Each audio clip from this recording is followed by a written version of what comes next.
வணக்கம். அடர்வனம் குறுங்காடுகள். இப்போ பார்த்திங்கன்னா நம்ம பகுதியில் வெயில் அதிகமாகிட்டே இருக்குது. மழைப்பொழிவு ரொம்ப கம்மியாகிட்டுருக்கு. நம்ம என்ன பண்ண முடியும்?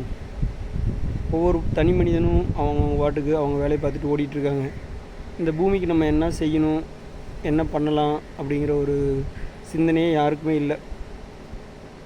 நம்ம எதுக்காண்டி உழைச்சிக்கிட்டு இருக்கோம், எதுக்காண்டி சம்பாரித்து வைக்கிறோம், நம்ம குழந்தைங்க நல்லா இருக்கிறதுக்காக தான் நம்ம இவ்வளோ தூரம் ஓடிட்டுருக்கோம்.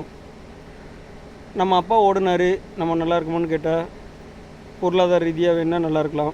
ஆரோக்கிய ரீதியாக பார்த்திங்கன்னா சுற்றுச்சூழல் ரொம்ப மிக மோசமாக இருக்குது. நீங்கள் சுவாசிக்கிற காற்று அவ்வளோ மாசாக தான் இருக்கும். நல்லா சுத்தமான காற்று கிடையாது. ஏன்னா அந்த வண்டியில் வர்ற வாகனத்தில் வர்ற புகைகள், தூசுகள் எல்லாமே நம்ம நுரையீரலில் தான் எல்லாத்தையும் பாதிக்கும். அது இப்போ தெரியாது, கொஞ்சம் போக போக பின்னும் பிறகு வர்றப்போ நம்ம குழந்தைங்களுக்கு பெரிய பாதிப்பு ஏற்படுத்தும். அதனால் தூய காற்று, ஃபஸ்ட்டு தூய காற்றும் சுத்தமான தண்ணியும், இந்த ரெண்டும் நம்ம வாழ்கிறதுக்கு ரொம்ப மிக மிக முக்கியமான ஒன்று. ரெண்டுமே அந்த ரெண்டையும் தர்றது இந்த மரங்கள் தான். அதிகமான மரங்களை நடணும். மரங்கள் நேரடியாகவும் மறைமுகமாகவும் அழிஞ்சிட்டு வருது. வளர்ச்சிங்கிற பேரில் நிறையா மரங்கள் வெட்டப்படுகிறது. எப்படி வெட்டப்படுகிறதுனா, ஒரு உயிர்வேலியில் கிட்டத்தட்ட ஆயிரக்கணக்கான மரங்கள், மூலிகை, தாவரங்கள் எல்லாமே அந்த உயிர்வேலியில் இருக்கும். இப்போ ஒரு ஒரு மின்சார ஒயர், அதாவது காற்றாலைக்கு போகிறது, மற்ற ஏதோ ஒரு காரணங்களுக்காண்டி நிலத்தை அளந்து நம்ம கரெக்டான அளவில் நம்ம இடங்கள் வேணுங்கிறதுக்காண்டி உயிர்வேலியை அழிச்சிட்டு அதுக்கு நடுவில் வெறும் அந்த கம்பி வேலி போடுறாங்கள. இந்த கம்பி வேலி போடுறதுனால எவ்வளோ உயிரினங்கள் இழந்து போயிடுது.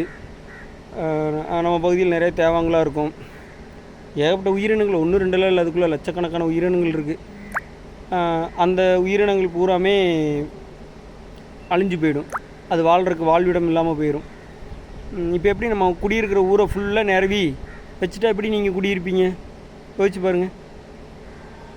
மனசு எப்படி இருக்குன்னு யோசிச்சு பாருங்கள். ஒரு சின்ன ஒரு கற்பனை பண்ணி பாருங்களே.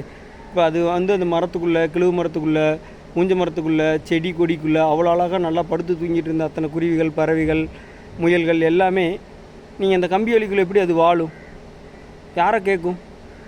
எங்களுக்கு இந்த மாதிரி இடம்லாம் வேணும், யார்கிட்ட கேட்கும்? 6 அறிவு இருக்கிற மனுஷன் தானே அதை நம்ம உருவாக்கி கொடுக்கணும். அதுகளுக்கு அது மனிதர்களுக்கு புரியவே மாட்டேங்குது.